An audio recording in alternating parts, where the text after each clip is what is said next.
let's go to Slovakia and join Aisling O'Reilly. Aisling, how are you?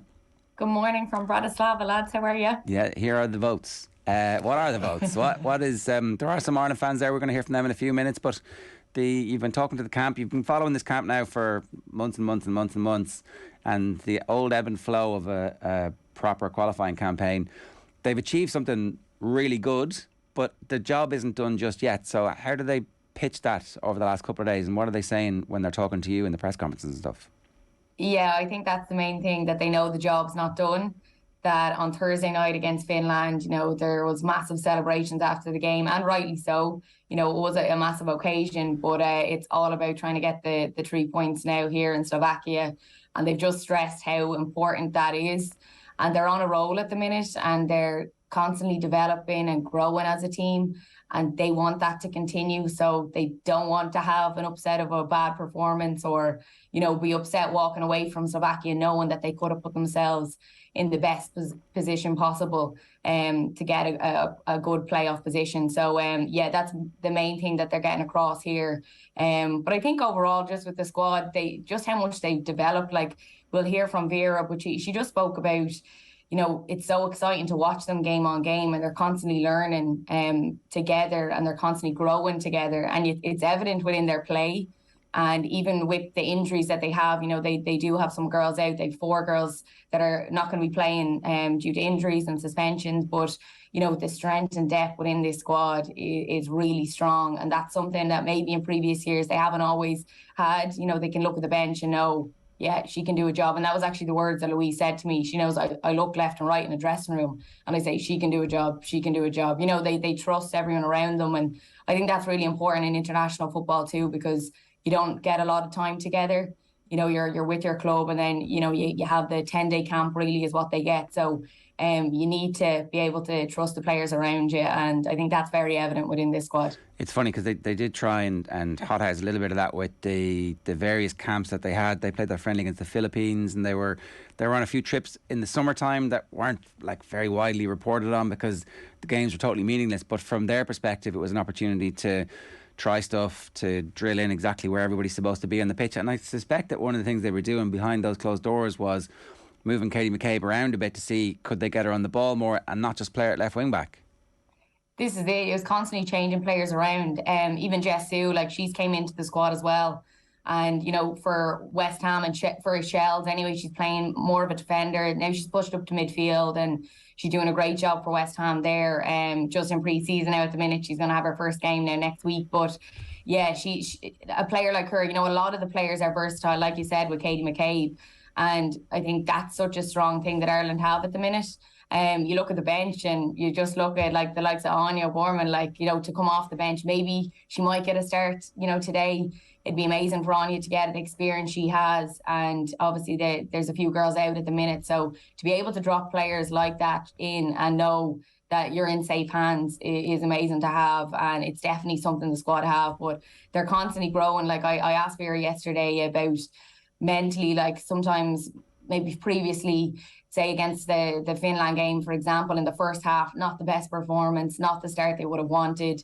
Heads can drop. And it wasn't the case. They went in at half time and, they rectified things. They talked about it. They came back out and, they said previously we could have dropped our heads there, but they feel like they're so much stronger now as a group.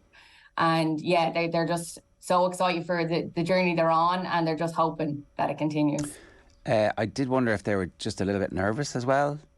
So I don't think tactically they got it right. I think they're still working some bits out, and they were trying too much to pump the ball forward early.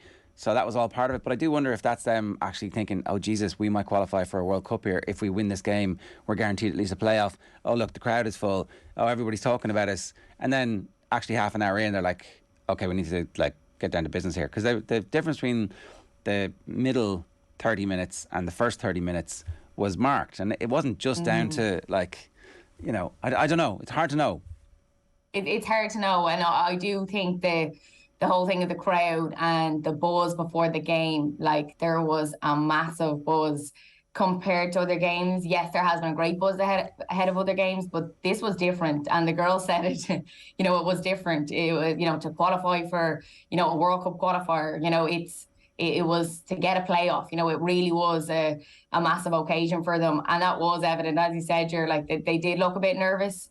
They weren't playing the game that they're used to, keeping the ball, moving it fast. It was, as you said, launch it forward and panic stations a little bit almost. But they rectified it. And yeah, I don't think overall they'd be delighted with that performance. It's definitely probably a learning curve. But I'd say with the fans and the noise and the hype around it too, probably added to that pressure of one of the biggest, if not the biggest moment in an Irish jersey for all of the girls. Something, Aisling, seemed different about Vera Pauw at full time after the game during the week. Like, I've never seen her react like that to it. And look, granted, it was a huge result for this Irish team. But like, you've spoken to Vera different times. Like, have you noticed something different about her in recent days? That this is maybe the precipice of something really, really good for this Irish team?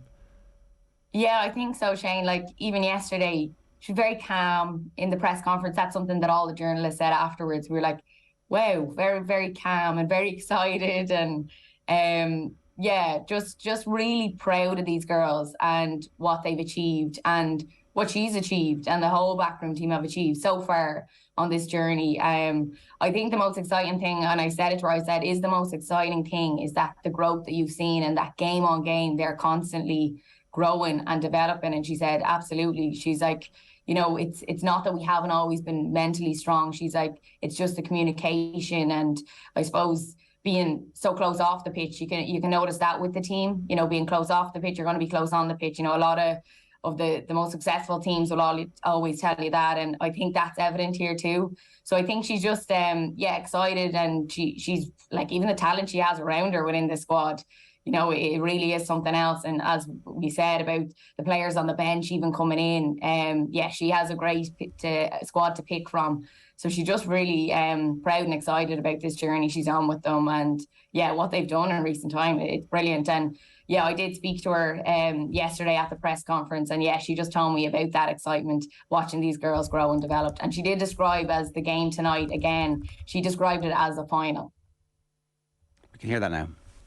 And have you had a bit of a difficult job in picking the team and getting things together ahead of the game, because there has been some injuries and some changes ahead of the game?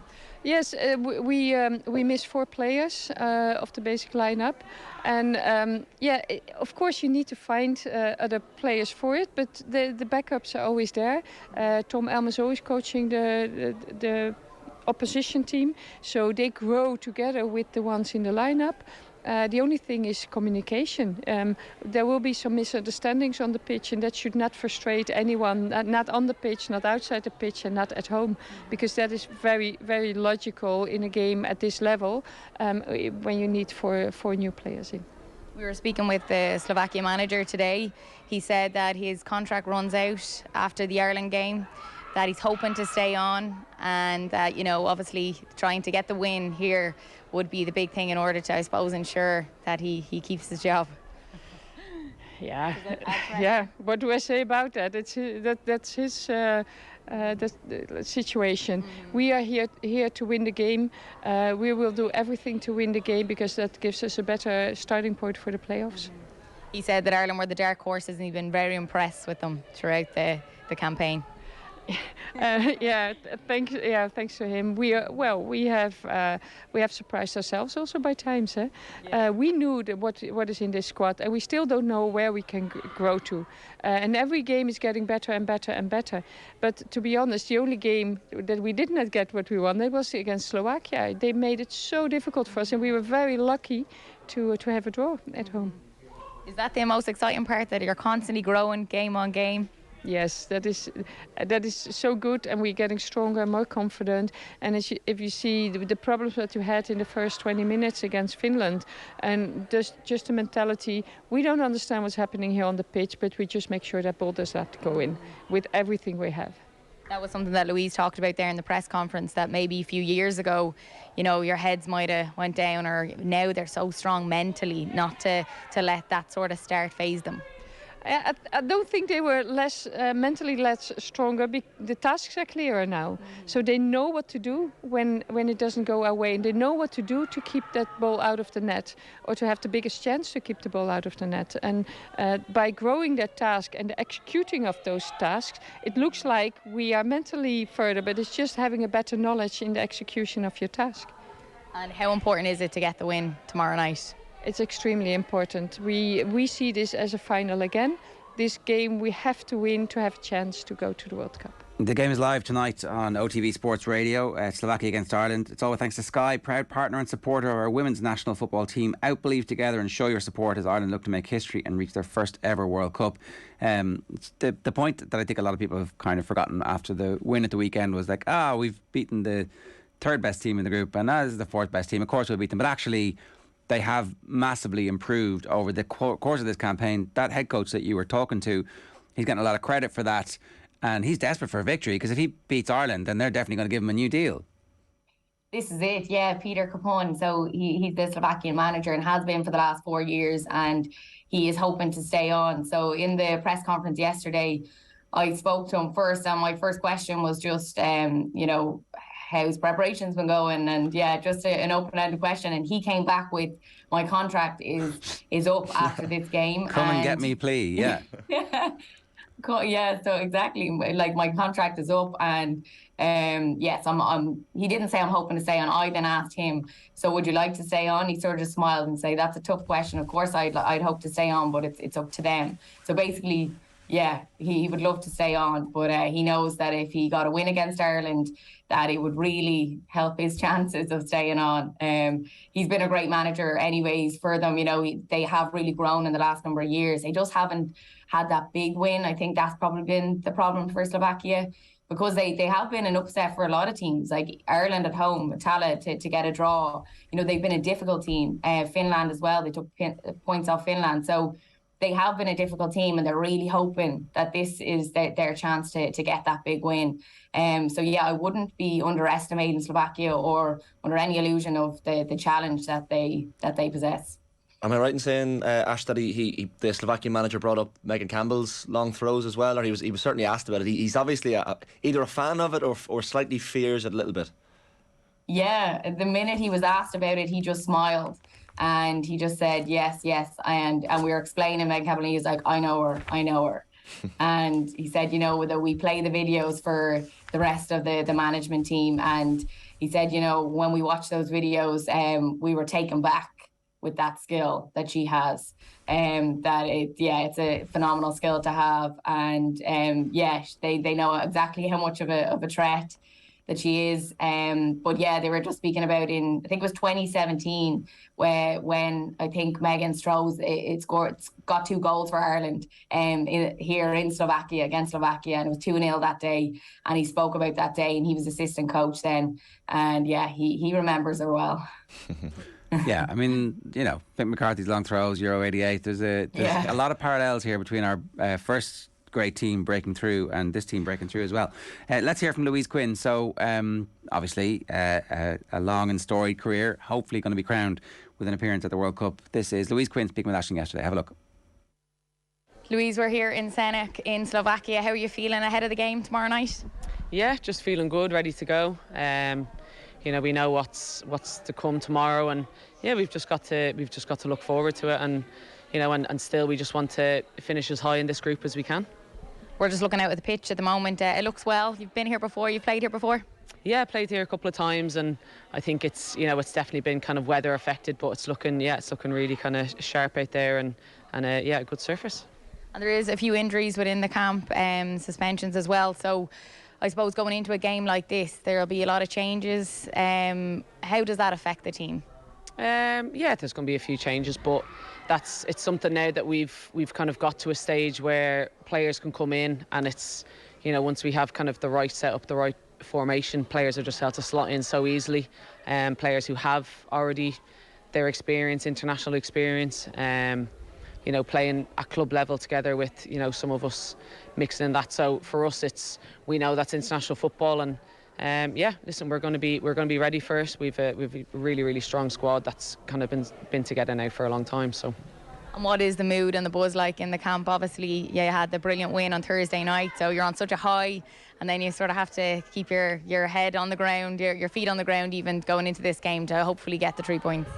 Yeah, I think that was, we enjoyed that moment after the game. We had to. It was so worthy. But yeah, listen, I think even just looking into, even reading about the potential playoffs and what can happen, that just confuse you so much that you just have to go, do you know what, and as we always do, take the game as it comes, get the 3 points and then see what happens from there. We're a very grounded team. We don't take anything for granted. We don't think anything's going to be given for us, and we also don't think things are going to be easy for us. We've always been fighting through things, and we'll continue to do that. I don't think we'll lose it. And for Slovakia, they're a very physical team. What challenge do they possess that's probably going to be the toughest thing tomorrow night?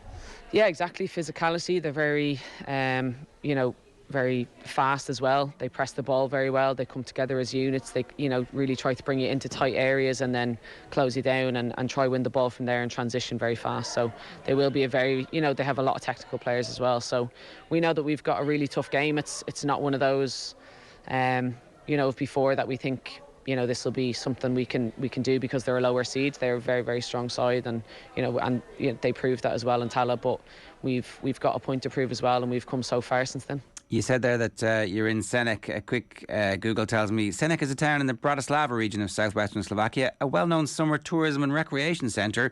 The town is attractive not only because of the proximity of Bratislava, the capital of Slovakia, but also because of the healthy environment and summer resort. What's the healthy environment? Is like the air clean or something? The water nice?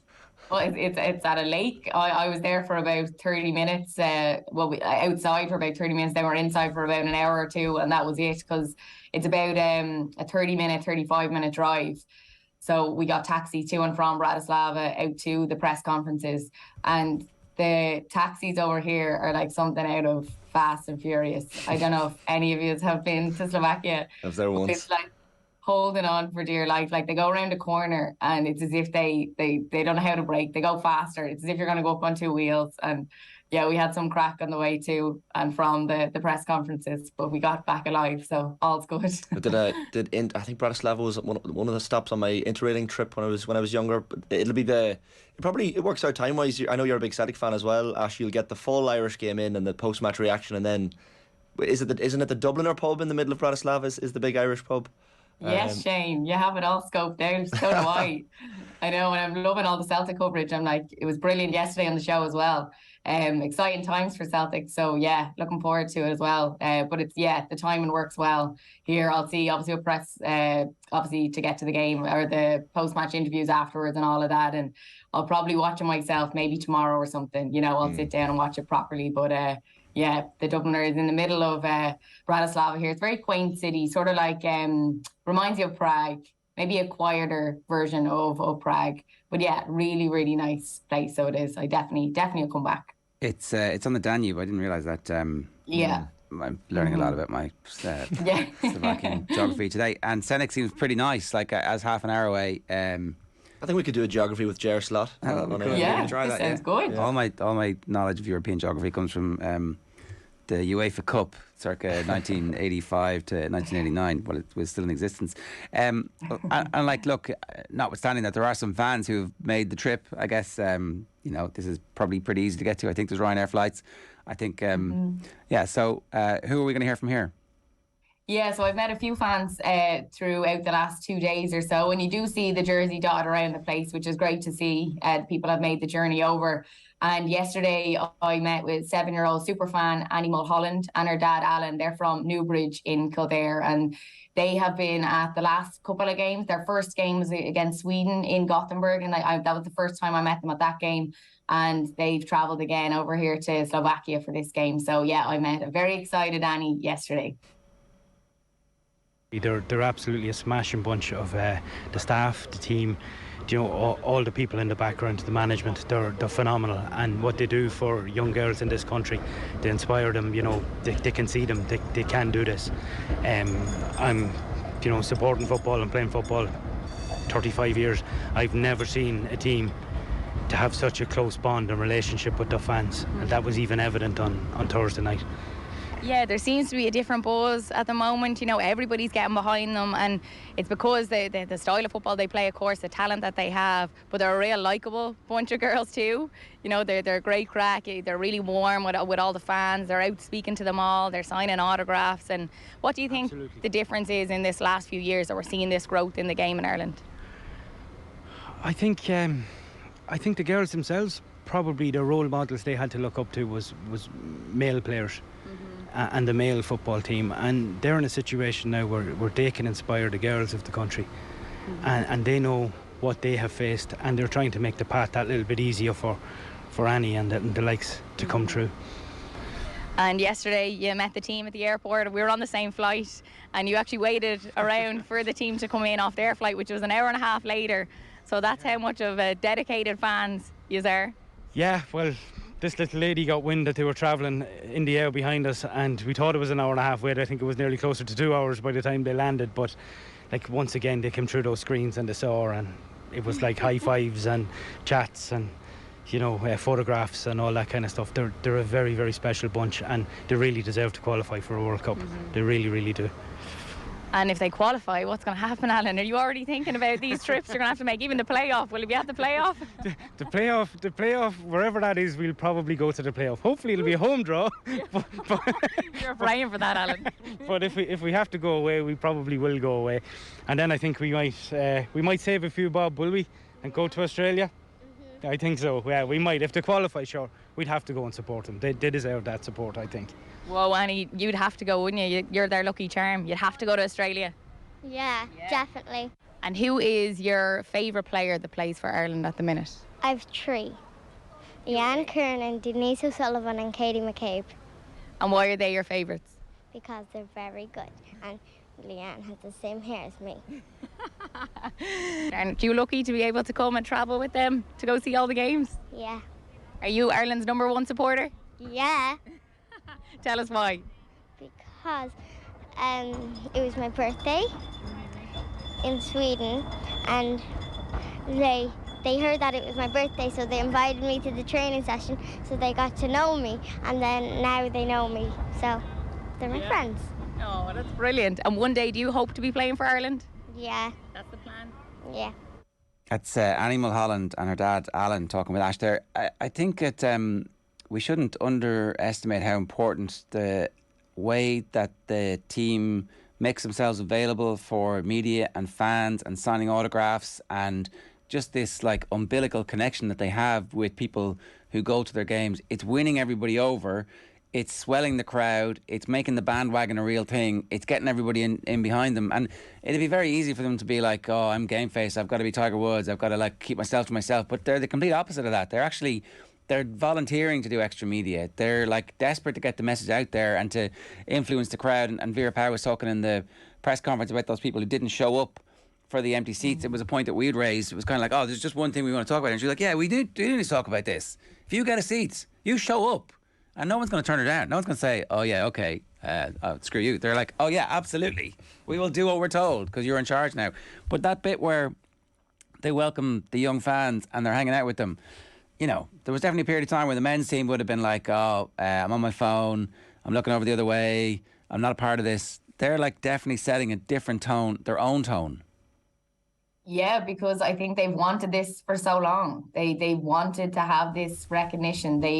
Even when they were growing up, they wanted to have these, you know, female players to look up to, and it wasn't really the case. You know, it just wasn't. You know, they looked up to male players, and that's just the way it was. But now they know that they're these role models for these young girls and boys as well. You know, and just young players in general across Ireland. And I think the main thing is that they wanted it for so long. They wanted this coverage, and they're backing it up with the play. You know, they're getting the results and everybody's getting behind them because of that, and they're just enjoying the journey they're on. So they're absolutely a joy to be around. Anytime that I've interviewed them or had the chance, you know, they've gave me more time than they should. You know, we're told, okay, 3 questions, we're still talking 5 minutes later, and you know, they're happy to a lot of the time. You know, they're just really enjoying it all. And I think when you're that comfortable too, it's just really evident when they're out there as a squad. Even training yesterday, we got to watch 15 minutes of the training before they got into the tactical stuff. They weren't letting us in on that, but you know, you just see the crack as a team, definitely the fun they have together, and that is all evident then when they go out on the pitch. And yeah, the relationship they have with Vera as well is really strong. So I think as a whole, just Irish football, it's in a good place. Give me predictions for both games tonight then. Start with the Ireland one. The Ireland game. Okay, I'm going to go with 1-0. 1-0 to Ireland. We'd be delighted with that. We'd bite your hand off for that. And then we would. the game at Parkhead? This is a tough one. Real Madrid, it's not an easy task. But Celtic are in a great place at the minute, exciting times. Loving the football they're playing, the style of play they're playing. So I will say at home, I'm going to go with 2-1 to Celtic. That's hard. Win. Right. I thought you were going to go 2-2 and everybody would be like, oh, yeah, that's fair enough. But no sitting on the fence for you, Ash. That's I'm going to back them. That's why we love your predictions. Right. More from Ash across the day. Thanks a million. Cheers. Thanks, lad.